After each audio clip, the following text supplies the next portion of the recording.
गोरी लइकन के दिल पे चलावे लो छुरी हमर भाई और जी पवन सिंह के गाना पे ठुमका लगाए दादानी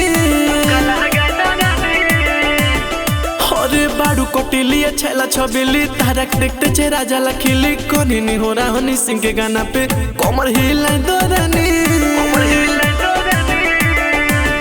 हाँ नैना से नैना मिली तबे जाके चैन मिली नैना से नैना मिली तबे जाके चैन मिले कोमर तोर हिले चाहे गोरी दबा के अरे करदा उड़ा तो तू महफिल में आके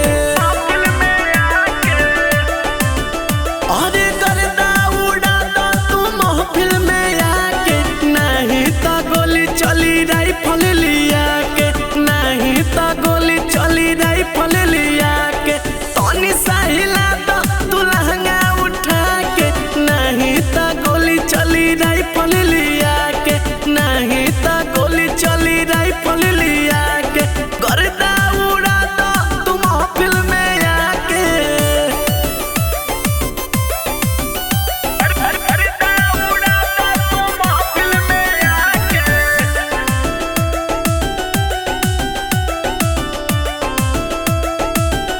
अरे फरमाइश नाचो ये गोरी कमरे अपन तोड़ी के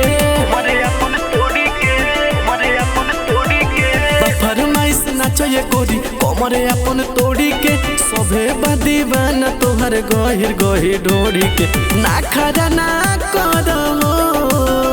माल चोली में भरो हो हाँ ना खड़ा ना करो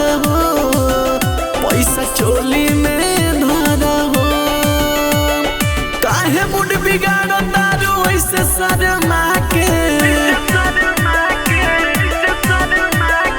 काहे मुड बिगाड़ो तारू ऐसे शर्मा के नहीं तो गोली चली राइफल लिया के अरे नहीं तो गोली चली राइफल लिया के